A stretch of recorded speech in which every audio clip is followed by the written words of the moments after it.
포드 머스탱입니다.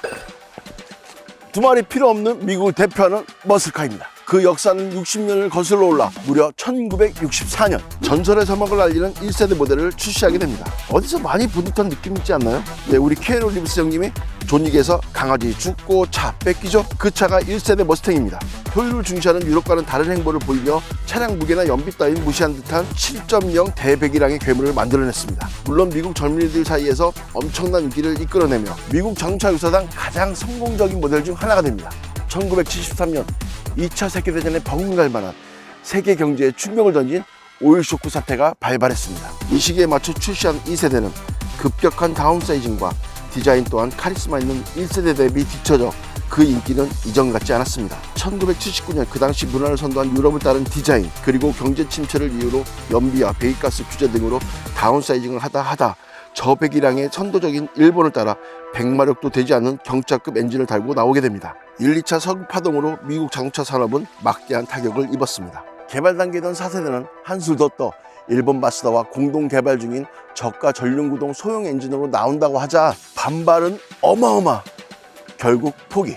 그 덕에 3세대는 무려 14년 동안 열일을 하게 됩니다.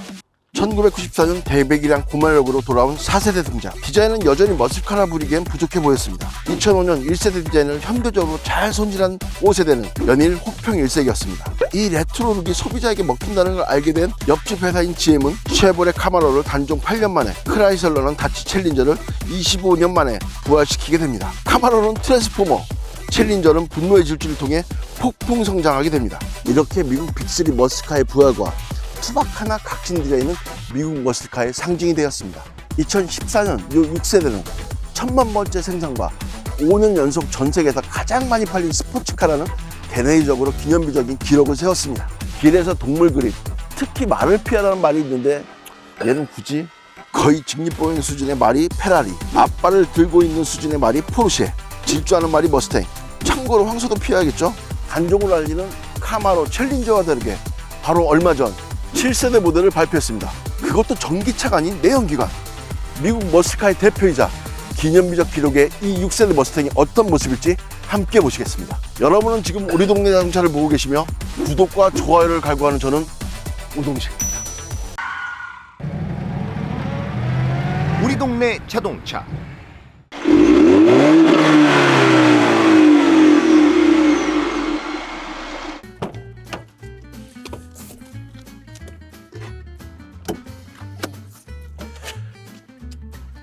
머스탱은 2.3 터보, 5.0 자연흡기 두 종류의 엔진을 가지고 있습니다. 덧립고정은 요 꼬챙이. 차가 얼마짜리네. 참고로 각각 컨버터블 모델도 있습니다. 얘는 직렬 4기통 2.3 315마력 48.3kgm 토크의 가솔린 터보 심장을 가졌습니다. 자타공인 포드 역사상 가장 뛰어난 엔진을 일컫는 에코부스트. 머스탱 외장 컬러는 흰, 검, 회, 기본 무채색 삼총사와 빨, 파, 노 등 스포츠카답게 매우 다양합니다. 얘는 스포츠카면 딱 떠오르는 정렬의 빨강. 아디다스 아니죠. 삼선 주간 주행 등, 큰 눈망울의 전조등. 요건 그냥 반사판. 가로로 길고 넙대대한 육각형 그릴. 가운데 머스탱 엠블럼. 뚜구독. 별도로 장착된 일자형 램프는 차폭등 겸 방향 지시등. 그 안쪽으로 자리 잡은 소극적인 안개등. 에어 인테이크는 이렇게 방향 지시등 아래, 그리고 범퍼 하단부에 길게. 단순 디자인이 아닌 진짜 뚫려 있습니다. 까맣게 치장된 과격한 에어립은 멋지긴 한데 이 부분이 가장 앞으로 튀어나와서 괜찮을지 몰라. 이거 다칠 것 같은데. 본닛엔 이렇게 공력 성능에 도움을 주는 에어더트 역시 뚫려 있습니다. 찐입니다, 찐. 옛날 고배기량 차량들이 엔진이 너무 커 차에 우겨 넣다 안되니 어쩔 수 없이 보닛을 이렇게 구겼었다 합니다. 그게 지금 전통이 되어 고출력, 고배기량 혹은 인척하고 오픈 차량들이 이렇게 굴곡이나 선을 많이 주고 있습니다. 말그램의 19인치 휠, 사이드미러엔 방향지시 등 없습니다. 보통 펜더나 사이드미러 둘 중 한 군데 있는데 얘는 아예 없습니다. 대신 다른 기능이 있으니 그건 뒤에. 쿠페답게 큼지막한 1열 창문과 작은 2열 창문, 펜다에서 손잡이까지 쭉 이어진 캐릭터 라인, 허리 라인은 아이언으로 움푹 들어가 있으며 이거 역시 일자로 쭉. 사이드 스커트는 이렇게 에어댐이 까맣게. 두툼하고 단단해 보이는 쿠페로 머슬카의 느낌을 확실히 보여주고 있습니다. 쿠페답게 멋진 라인을 보여주고 있습니다. 저 같은 근육질의 멋진 리어 밴더, 가운데 보조 제동등, 거대한 리어 스포일러, 커다란 입체형 테일램프. 주간 주행대가 동일하게 세 줄인 이유는 아디다스와 협업을 한 건가? 머스탱 1세대의 유산이랍니다. 방향 지시등은 딱 보면 바깥쪽 하나만 깜빡거릴 듯 하나, 셋 다 심지어 시퀀셜 두루룽 두루룽, 이게 이쪽으로 두루룽 이쪽으로 두루룽, 이렇게 측면에서 보니 화살표 같은 느낌도 나네요. 뭔가 어색한데? 이거 왜 빨간색이지? 그건 잠시 후 실내에서 설명드리겠습니다. 범퍼 양쪽 측면의 반사판은 불도 들어옵니다. 범퍼 하단부는 이렇게 까맣게 되어 있고 가운데 후진등, 그리고 듀얼 머플러. 이렇게 꾸밈없는 파이프 모양의 머플러는 99% 찐이라 보시면 됩니다. 램프 테두리와 가운데 공간을 이렇게 까맣게 구분해 놨으며 가운데 말 한 마리가 떡하니 두구둑 두구둑 두구둑 두구둑. 레터링 따위는 없습니다. 디자인 포인트를 크롬이 아닌 모두 검정으로. 크롬 사용이 전무한 빨강과 검정의 조합이 왜 이렇게 이쁘지? 물론 머슬카 대표답게 전체적으로 디자인 또한 멋스럽습니다. 저처럼.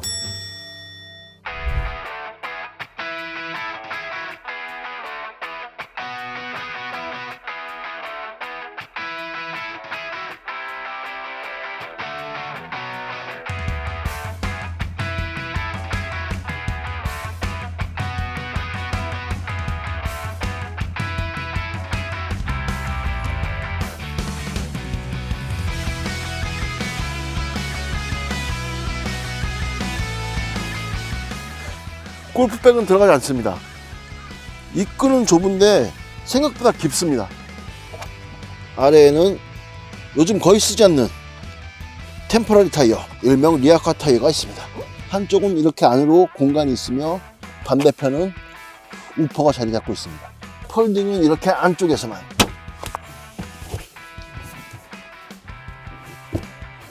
차박은 어려우나 긴 짐을 실을 때는 용이할 듯합니다. 전동 아닙니다. 스포츠카의 전동은 사치지. 리어 스포일러 무게 때문에 일반 트렁크와 사뭇 다릅니다. 2열 탑승은 아이씨 어딨어? 왜 안 가? 전동 씨. 짜증나. 이거 언제 가? 세워라 내워라. 아우씨 야. 야 쿠페 찍지 말자.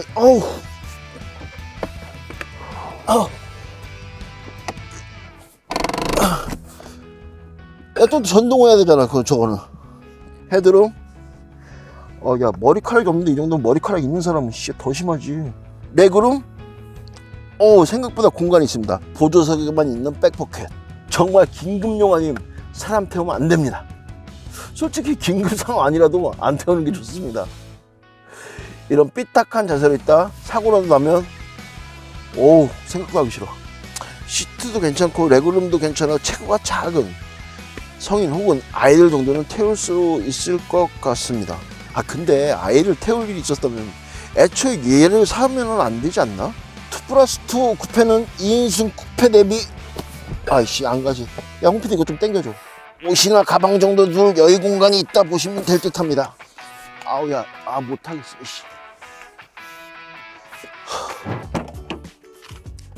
쿠페답게 문 확실히 큽니다. 창문 역시 멋진 프레임 리스. 쿠페의 큰 문이 단점이라 말하는 분은 대형 세단은 커서 문제, SUV는 높아서 문제, 경차는 작아서 문제라고 하는 것과 같습니다. 참고로 대부분 스포츠카는 대형차량처럼 기계식 주차장 사용이 어렵습니다. 차는 작은 듯 하나 차폭은 대형급 이상 경우가 많습니다. 물론 컨베이어 방식의 자동 세차도 마찬가지입니다. 앞서 설명드리다만 사이드미러의 다른 기능이 바로 요 스팟라이트. 요 말그림이 보이려나? 이게 바닥으로 쫙 나질해서 안 보이고 밤에는 쫙 말이 두고둑. 근데 요거 너무 뾰족하지 않냐 이거? 실수로 문 활짝 열면 옆차 문콕 정도가 아닌 구멍 날 수 있겠는데?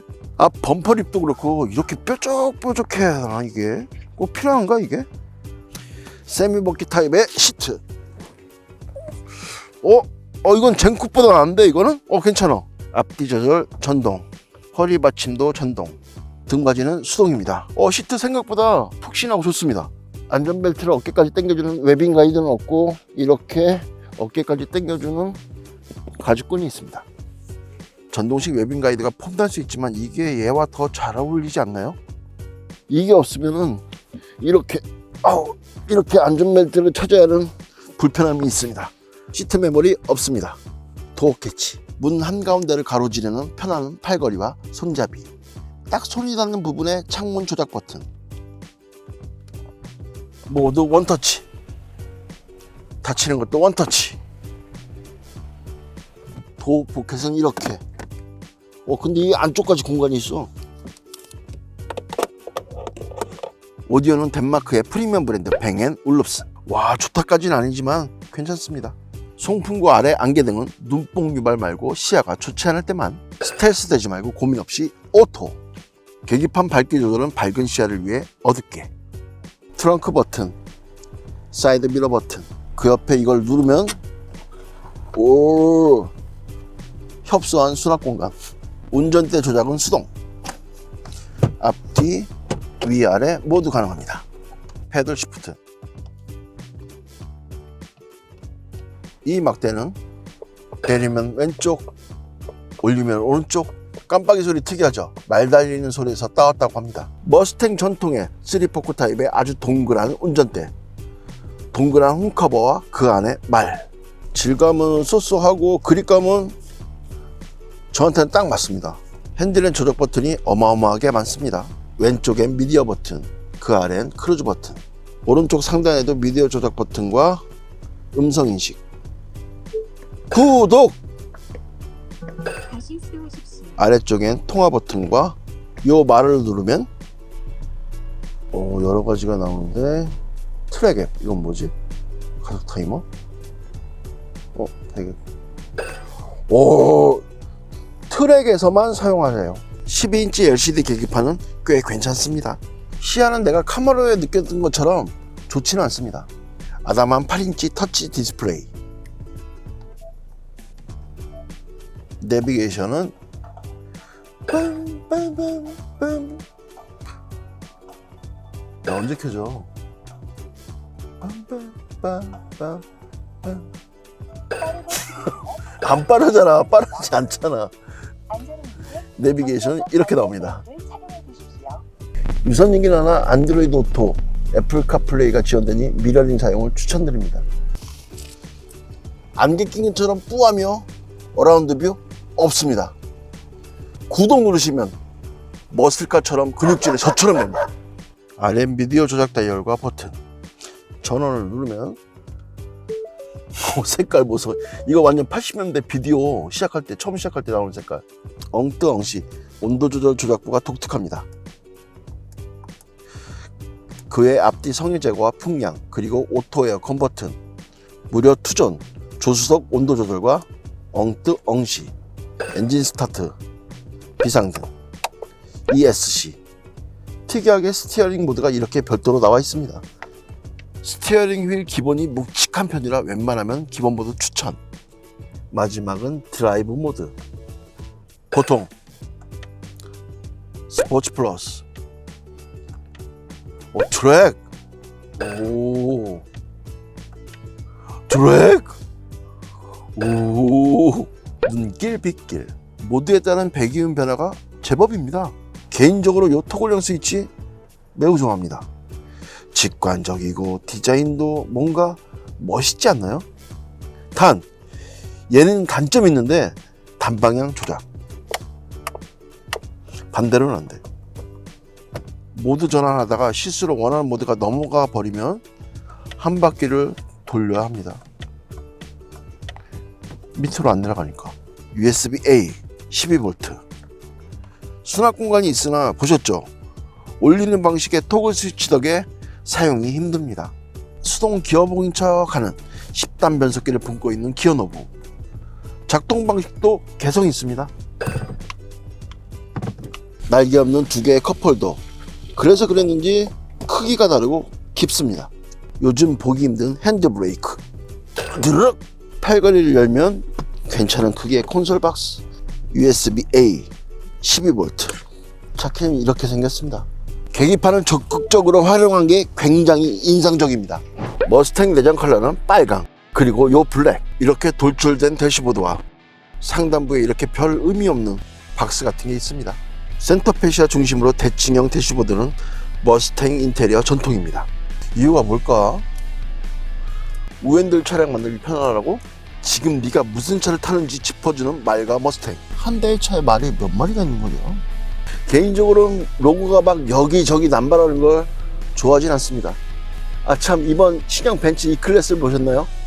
정말 깜짝 놀랐습니다. 디자이너가 그냥 일하기 싫었던 건 아닌지 싶은 테일램프는 진짜 제가 디자인 공부를 한 것도 아니고 그냥 개취 그렇다는 겁니다. 소심한 무드등, 클로브 박스 이만합니다. 탈부 차이 가능하여 옆을 가릴 수가 있고 연장도 됩니다. 그렇지, 문이 기니까.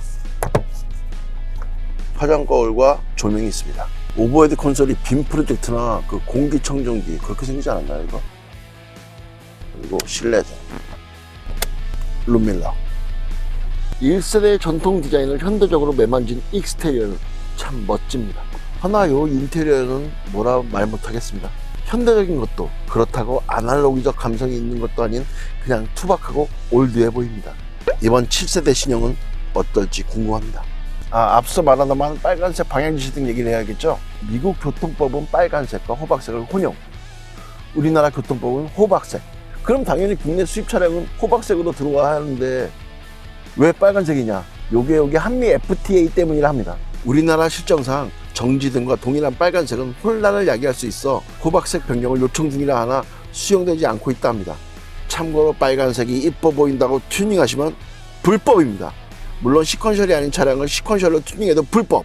차량 검사 때 불합격되니 참고 바랍니다. 우리나라가 튜닝에 굉장히 보수적인지라 조금만 순정이 아닌 걸로 튜닝하면 바로 원상복구 명령에 벌금 및 형사처벌 대상이 되니 정확한 구조 변경이 아닌 이상 절대 금물.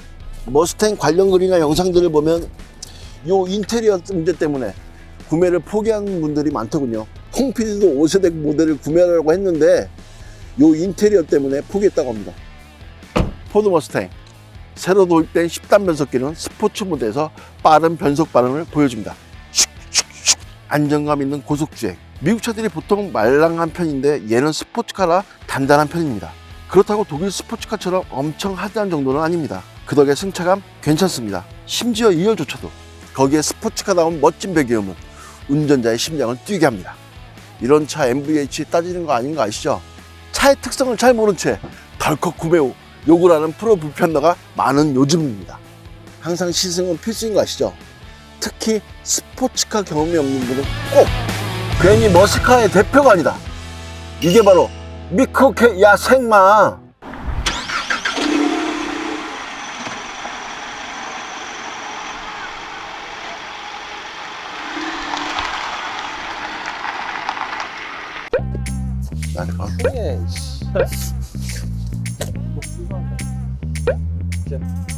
우리 동네 자동차 구독, 좋아요, 알림 설정 부탁드립니다.